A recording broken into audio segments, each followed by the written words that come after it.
Yo, so I'm going to be a little lighter on plays today. I have a wedding to go to, and they planned it during the NBA playoffs. But regardless, true love's more important than the NBA playoffs. So regardless, let's go ahead. Let's get into a few of my early morning picks because I don't have much time.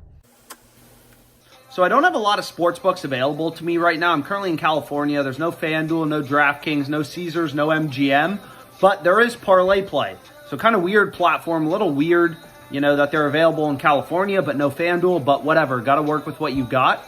So you can see one of the first player props I'm on is Clay under 22.5 points, right? So all the other sports books, PrizePicks, Underdog, all the sports books have Clay's line at 21.5 points. Parlay plays at 22.5, right? So they're too high. Their line is too high. They're a discrepancy from the market. This is what happens when all these books try to set lines independently. So my first player prop on Parlay Play is going to be Clay under 22.5 points. So it's Friday night, but sportsbooks already have NBA odds out for Saturday and Sunday, so I was able to find some early value using the OddsJam fantasy screen. So this is a new tool, and it's currently free to use. It's in beta mode, but essentially what's really interesting about these fantasy platforms like ParlayPlay is they don't vary your payouts based on you selecting over or under, right? It doesn't matter if you take unders, overs, you're always getting the same payout. Any 6 picks, this is your payout, right? You look at sportsbooks like FanDuel, they change your payout based on you selecting overs or unders, whereas on ParlayPlay, they don't, right? They don't at all, so it's pretty interesting. So essentially the strategy for beating ParlayPlay is find spots where sportsbooks have an over or an under really heavily favored. And again, the fantasy screen, it's free to use, so I'm currently on ParlayPlay. You can look at PrizePicks, Underdog, whatever.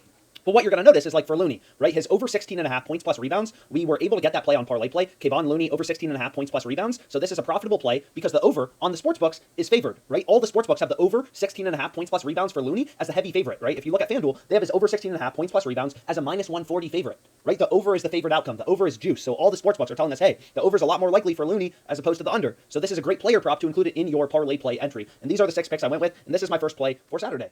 Yesterday, I couldn't figure out how to get money into Fliff. Some sportsbook in California. It's an 18-plus sportsbook.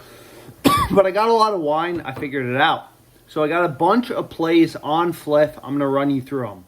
So people love to overcomplicate things, but sports betting is pretty simple, right? All of the sports books, all these different books you're using to set lines independently. So you really just want to find value in the market as a sharp sports bettor. So you can see right here in Braves Royals, on Fliff, again, this is the 18-plus sportsbook available basically everywhere in the United States. You can get the over 10.5 runs at plus 175. Most of the other sportsbooks are around like, plus 150 odds. So most other books are around plus 150. We're getting 25 cents of improvement on Fliff, plus 175. So this is a great play, a great bet to go with on Fliff if you have this sportsbook available to you. Really high profit margin. So under the percent column, this is your profit margin. Your edge as a sports bettor, 4.83%. So pretty good profit margin. This is the first play I went with. And then I literally, I put my money where my mouth is. I bet on all this stuff. Angels minus 1.5, getting plus 160 on Fliff. Most other sportsbooks have this around like plus 145, plus 150. Clear value on the Angels run line tomorrow. The Angels, kind of a team of 2 players, but whatever. We're following the data. I'm not trusting my gut, right? Like 99% of bettors, they trust their gut. That's why they lose money. Follow the data. All the sportsbooks have this around plus 155, plus 150, plus 145. You're getting plus 160 on Fliff. Clear value, lock it in. And then a couple other bets for tomorrow. So I locked in a few plays. I'll show you them here in a second. Just finding edge.